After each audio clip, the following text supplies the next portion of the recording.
بخاری شریف میں حدیث ہے، قاضی ایاز مالکی رحمۃ اللہ علیہ نے بڑی تفصیل سے لکھی ہے، راوی حضرت انس بن مالک ہیں۔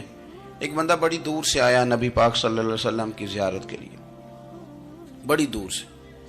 عرب کے جو سردار ہوتے تھے ان کے بڑے ناز نخرے ہوتے تھے، وہ خیر آج بھی ہیں، پروٹوکول کا ماحول آج بھی، یعنی وزیر صاحب کے آگے دو چار گاڑیاں نہ ہوں تو ان کو مزہ ہی نہیں آتا، پولیس والے آگے پیچھے بھاگیں تو حالانکہ ان کو نہیں پتا کہ جو پولیس والے آگے پیچھے بھاگ رہے ہیں نا، یہ حکومت بدلی تو گرفتار کرنے بھی انہوں نے آنا ہے، لیکن وہ بڑا مزہ آتا ہے جب لوگ گاڑی کے پیچھے بھاگتے ہیں۔ کیا بات ہے جناب، بڑی بات۔ اور ہماری طبیعتوں میں پتہ نہیں کون سی، تو نبی پاک صلی اللہ علیہ وسلم کی خدمت میں وہ شخص بڑی دور سے آیا، تو عرب کے بادشاہوں کا مزاج تھا، پروٹوکول بڑا چاہتے تھے، ان کا تو یہ طریقہ تھا کہ حکمرانی کرنی ہے جیسے بھی ہو۔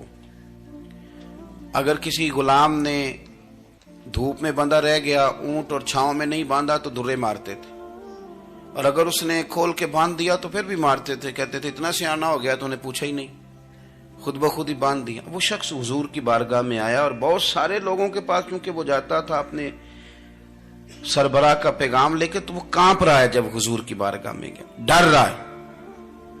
اب ذرا بات کو سمجھنا، نبی پاک صلی اللہ علیہ وسلم نے اس سے فرمایا کیوں ڈرتے ہو؟ سادہ آدمی ہے، دیہاتی ہے، بدو ہے۔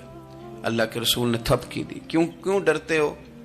تو کہتے ہیں حضور مجھے آداب نہیں آتے اور مجھے ڈر آتا ہے، کوئی بات اگر ایسی ہو گئی، آپ مدینے کی حکومت کے سربراہ ہیں، تو کہیں آپ ناراض نہ ہو جائیں۔ حضرت انس بن مالک فرماتے ہیں بات کہاں کی تھی، پہنچ کہاں گئی؟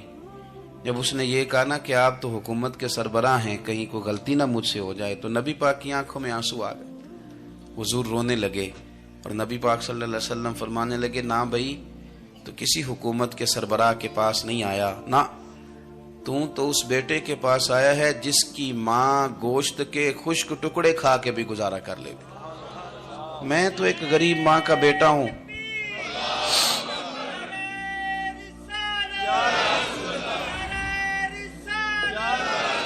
بھائی اگر آپ کا یہ ذوق بن جائے، دیکھو نا آج تو لوگ بھول جاتے ہیں نا، کپڑے بدل لیتے ہیں تو وہ سمجھتے ہیں کہ شاید سارا کچھ ہی بدل گیا، یعنی گاؤں سے آ کر پڑھنے والے بھول ہی گئے ہیں کہ کس کی ماں نے کتنا زیور بیچا تھا۔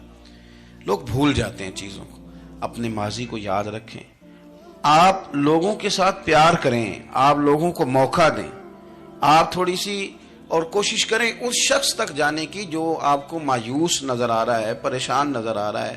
یہ ہمیں میلاد والے محبوب صلی اللہ علیہ وسلم نے درس دیا۔ ایک اور پہلو، حضور سید عالم صلی اللہ علیہ وسلم نے، ہمارے ہاں نا ابھی بھی برادری کی تقسیم ہے، ابھی بھی، اور کچھ میں نے ایسے کمزور لوگ بھی دیکھے، یہ اس طرح کی حرکتیں ہارے ہوئے لوگ کرتے ہیں، ہارے ہوئے لوگ جو اپنے آپ کو سمجھتے ہیں کہ میں کوئی بڑا آدمی ہوں۔ بڑا آدمی تو اپنے اخلاق سے ہوتا ہے، اپنے کردار سے ہوتا ہے، اپنی سخاوت سے ہوتا ہے، لوگوں سے پیار کرنے سے ہوتا ہے۔ باقی یہ کہ بیٹھ کے کہانی سنانا کہ میں بڑا کچھ کرتا ہوں، تو جو کچھ کرتا ہوتا ہے اسے سنانے کی کوئی ضرورت ہے؟ ایک اور بہت سارے لوگ آپ تعزیت کرنے جائیں نا والد کے انتقال کے بعد، تو ان بیچاروں کو بتانا پڑتا ہے کہ ابا جی میرے بغیر دوائی نہیں کھاتے تھے۔ تو میں کہتا ہوں اگر تیرے بغیر نہیں کھاتے تھے پھر بتانے کی ضرورت نہیں، پھر تو سارے گاؤں کو پتا ہوگا کہ تیرے بغیر نہیں کھاتے تھے۔ اور اگر کوئی دال میں کالا ہے تو پھر تیری وضاحت کوئی بندہ قبول نہیں کرے گا۔ تو آپ کو بتانا کیوں پڑ رہا ہے، اور آپ بار بار اس بات کا ذکر کیوں کر رہے ہیں کہ ہم بہت بڑے قبیلے کے ہیں؟ صاحب اگر آپ بڑے قبیلے کے ہیں تو پتا ہوگا سارے علاقے کو آپ کتنا لوگوں کا خیال کرتے ہیں، آپ کس قدر محبت کرتے ہیں، آپ کا انداز کریمانہ کس طرح کا، پھر آپ کو بتانے کی کوئی ضرورت نہیں ہوتی، پھر خود بخود خبر ہوتی۔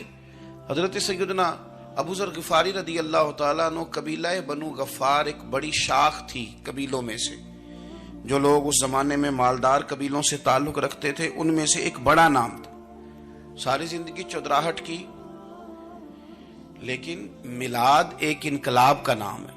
میں میلاد منانے والے دوستوں سے گزارش کرتا ہوں کہ آپ ہر سال میلاد منائیں، اور ہر سال میلاد کے بعد آپ تھوڑے بدل بھی جائیں، یعنی تھوڑے سے بدل جائیں۔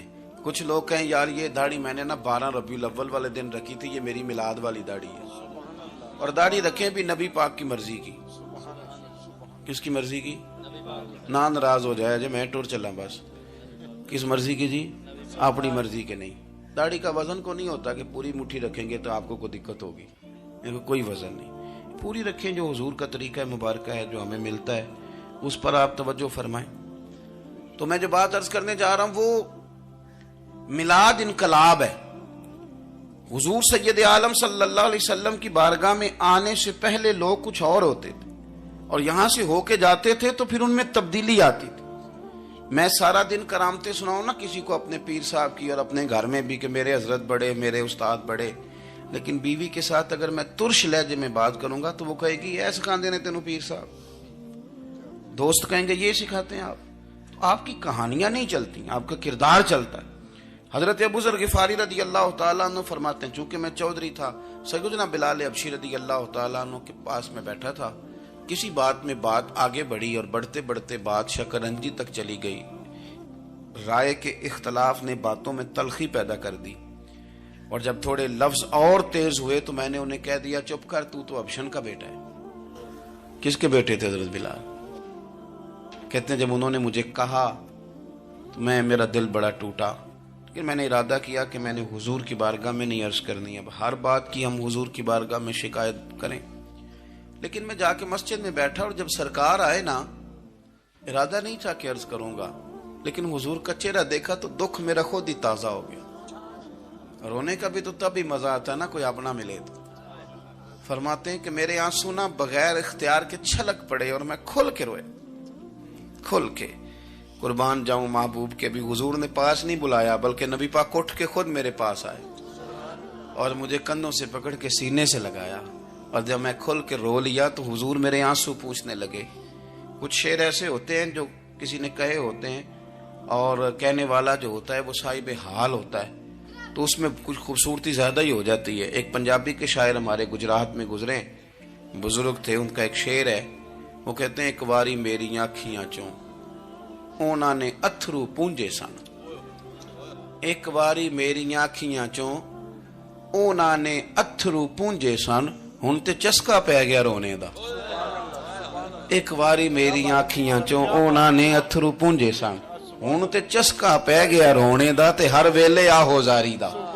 تو میں روز رونے لگا ہوں، مزہ ہی بڑا آیا ہے جب سے محبوب نے چپ کرانا شروع کیا میرے عزیز۔ اور پھر حضرت بلال حبشی رضی اللہ تعالیٰ عنہ چونکہ حضور کے غلام تھے اور انہیں پتا تھا کہ سرکار میری ناز برداری کرتے ہیں، حضور نے چپ کرایا۔ فرمایا کیوں روتے ہو؟ تو عرض کرنے لگے یا رسول اللہ صلی اللہ علیہ وسلم، اگر میں ابشن کا بیٹا ہوں تو میری تو غلطی کوئی نہیں نا، یہ تو تقسیم اللہ کی ہے نا۔ الذی خلقک فسواک فعدلک فی ای صورت ما شاء رکبک، جس طرح وہ چاہتا ہے، جس کو چاہتا ہے اس طرح کی اس کی صورت بنا دیتا ہے۔ تو مجھے ابشن کا بیٹا کہا جاتا ہے، میری غلطی کیا ہے؟ حضرت بلال نے بھی نہیں بتایا کس نے کہا ہے، لیکن نبی پاک صلی اللہ علیہ وسلم نے کیا فرمایا؟ امام یوسف صالحی نے لکھا ہے، ذرا غور کرنا بات پر، تسلیاں لوگ اور رنگ میں بھی دیتے ہیں پر یہ تسلی بڑی انوکھی ہے۔ حضور فرمانے لگے بلال اگر تو ابشن کا بیٹا تو پریشان کیوں ہوتا ہے؟ کالے رنگ والی ماں کا بیٹا ہے تو پریشان کیوں ہوتا ہے اگر تیری والدہ کا رنگ کالا ہے تو؟